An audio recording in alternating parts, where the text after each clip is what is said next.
Check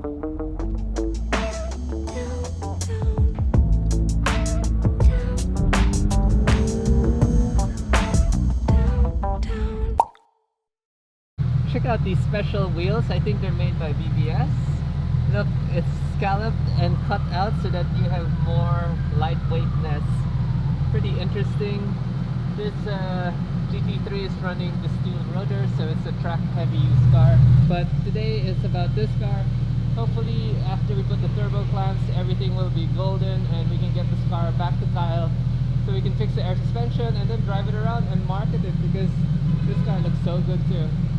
The client also changed his front suspension arms. Look at the caster of the wheel. It's actually more to the back of the car, so they need to do a realignment for the car to recenter this wheel. Interesting. I wonder if it'll improve track times with this car. But as you can see with the 992, the wheel is actually more biased to the front rather than the rear. And like here, we have that big gap in front and very little gap in the rear. Okay, we are out of here and now we are gonna go to the office.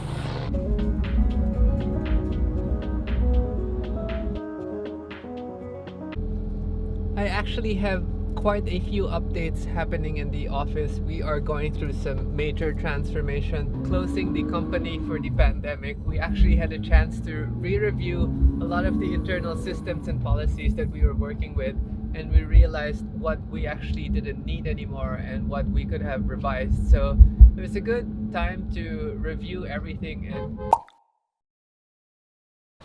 I'm in my Malate head office and we're looking at our rooftop garden.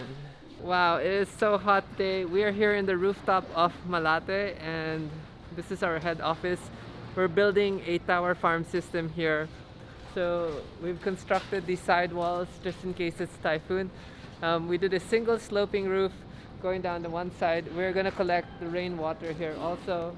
So hopefully end of this month we'll start construction for the towers, and it's gonna be an interesting project because we wanted to show that we can do the tower farm in the city also and not just in a bukid or province area. I can't believe it's been about 2 years since I've visited the office and I'm super happy this is happening. This is one of my, I guess, exciting projects that I'm looking forward to this year. I really wanted to set up a tower farm system in the city so that people can see that we can set up this system on a rooftop, in a building, inside a room, and then just show people that we can grow vegetables anywhere. So hopefully by April we're able to turnkey already and begin to operate and show you guys that we can produce vegetables in any situation. Right now it's so hot, so I did instruct Mikey to buy the shade netting for this area because this heat is going to kill all our plants. This is one of the wall garden samples that we ordered from China and we're not so happy with this version. We're actually gonna go with that version over there. Let's walk over. So this is what we're doing for the whole hotel, and we're doing it to 3 of my branches. We're doing living walls everywhere. So on the upper side of the living wall we'll have all ornamental plants, but inside the property on the lower side we're gonna do edible plants. So it's a half and half situation. We are also installing solar systems on all the roofing, and we will be collecting rainwater systems. So all of this will help contribute to water our wall plants. Here in this location we're going to be putting a rainwater collection system. We're going to augment the water that we're using for the planters by using rainwater. Obviously because we're trying to be carbon neutral in some senses, we don't want to be using the Maynilad or Nawasa water, so rainwater collection is our solution. Again, also solar panels on all the roofs. We have to renovate some of these walls also because they look super old, but the planters are going to go in between here. These are our new garage doors. These are all fiberglass ready, courtesy of my guy from Carporn, and nice and durable. This should last us for the long run. This will get painted also eventually. Wow, I haven't been here in ages. That's what happens when you retire already.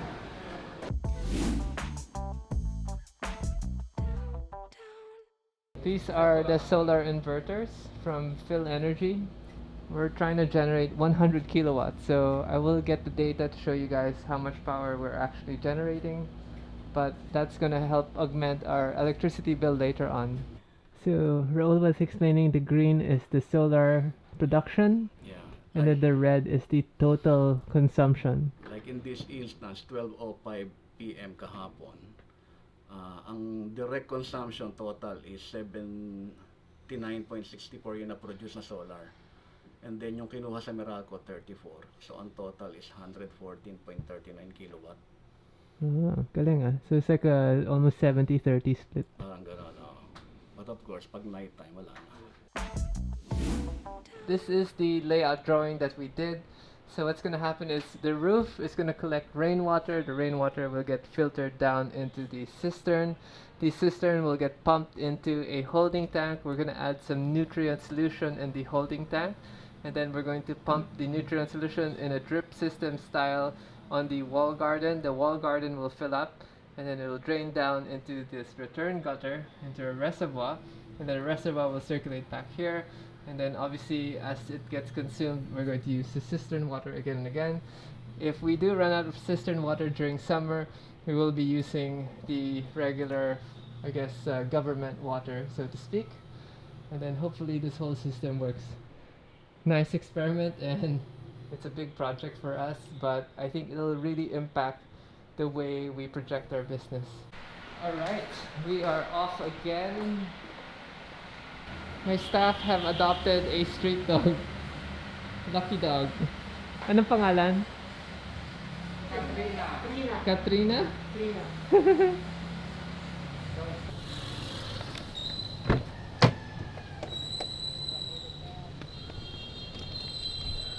Ooh.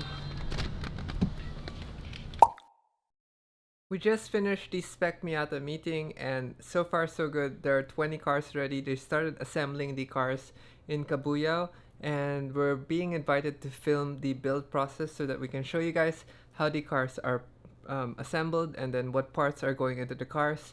And after that, there is a press con meeting on April 18, which is the first, I guess, media day. And then there'll be a practice day on May 5, which is going to be our first track day.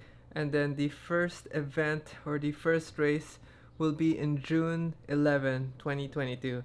So lots of things happening with the Miata Spec Series, and we're super excited. I'm going to be sending my car to Second Skin so that it could get wrapped, and then after that, obviously it's just practice time. We are going to try to do some simulator time so that we can get some more hours into the car, because I really haven't driven in the racetrack for I think like 3 or 4 years already, so I feel a little rusty, but it should come back to me once I'm on track.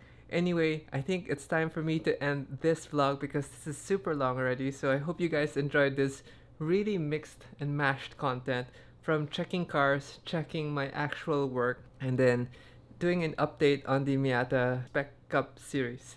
So if you guys enjoyed this content, please like and share, comment down below, and I will see you guys in the next video. Peace.